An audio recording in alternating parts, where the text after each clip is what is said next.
from the guitar, it goes into the pedal board here, which then goes through a Pete Cornish line driver, and there's a bit of a circuit in there which alters the tone of the guitar as well. Bit of a little preamp in there, and then that then goes off to this rack here. There's about 22 pedals or something in there, all doing different jobs,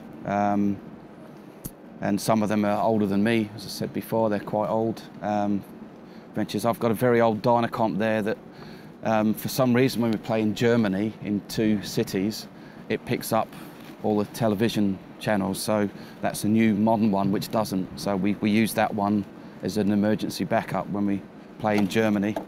And it only happens in Germany. I don't know why. Anywhere else around the world it's fine. But then there's an old Sovtek, big muff. That's a very old Ibanez compressor and tube screamer. Then there's some Pete Cornish. We've got the P2, the P1, the SS2 as well, Pete Cornish stuff, and the Chandler or tube drivers. The old Power Boost treble booster, or Colour Sound Power Boost. Got 2 of those. I can't pull that one out, but there's more Cornish stuff. There's also a Boss VF1. I don't know if you're familiar with that, but it's like a multi-effects, and that's a really handy just if I need a bit of EQ or something, or a noise gate or compression or whatever. I've got an MXR. That's like a script logo Phase 90 really. That one's an Eddie Van Halen version, but it's the same as the script logo, the same circuit board. That's a flanger I use only for a couple of sounds.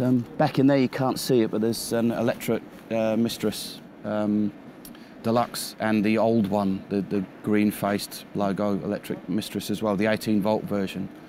And then there's a Univibe, a Microvibe, and of course the CE2 Boss Chorus.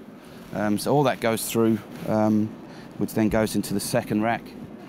And I'm using actually it's about a 20-year-old Art SGX 2000, which has got a valve in it again, as basically as a rack unit.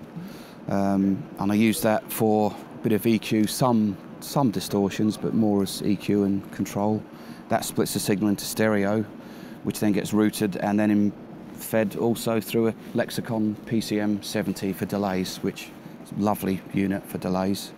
Then that then goes into, gets split into 2, goes into 2 31-band graphic equalizers, which are digital. That's actually down there.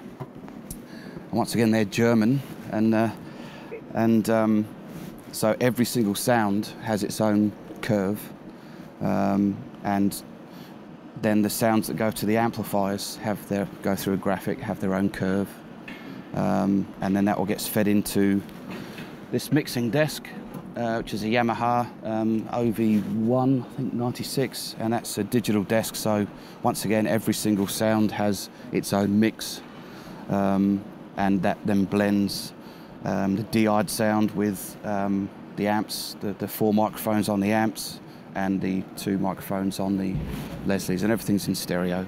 And it's just then basically I send the front of house guys a stereo mix. Hopefully it sounds as it should, and that's the idea of it.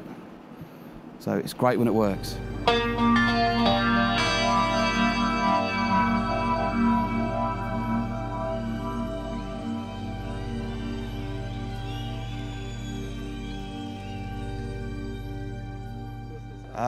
Well, I actually started with that, I think, about 23 years ago. So, and it still is a work in progress, and it's yeah, you never stop, as you probably know. You never stop. You're never happy. Yeah. You always keep tweaking, trying this, trying that, and it's half the fun, really, isn't it? It's the journey.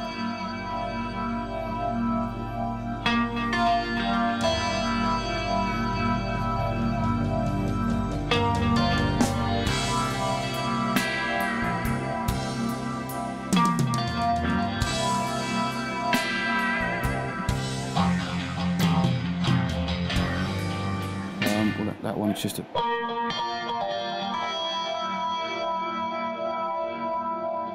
and then say for the first solo in Shine On, which is the just the clean sound.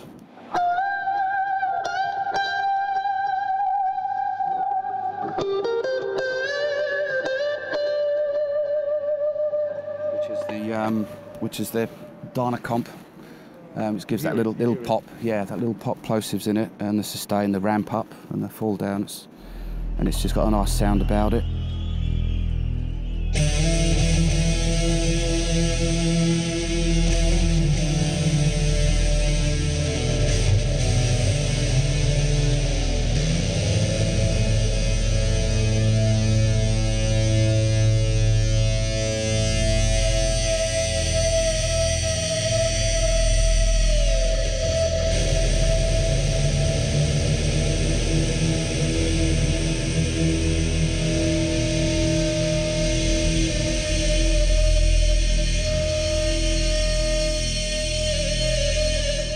One that's always fun is the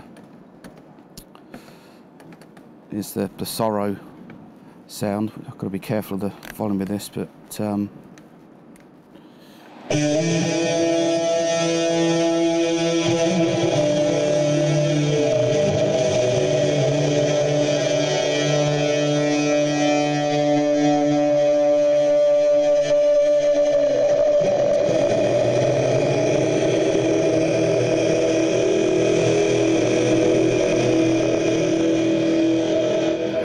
sound check at proper volume with the wedges on and that, and you'll get to hear it better there.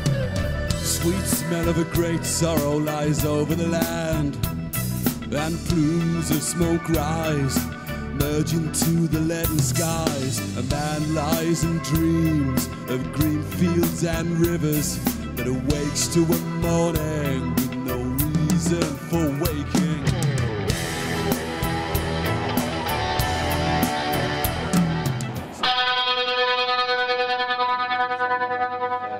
Which I'm using the Art SGX 2000 to get the tremolo effect, which has got quite an abrupt sort of square wave sound. A lot of the vibratos are a bit too, not too smooth. Too smooth, exactly. So this is more staccato sounding. So.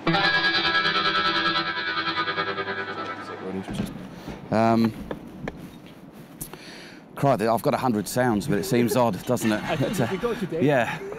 I mean, probably in the sound check, it's probably better. You'll see.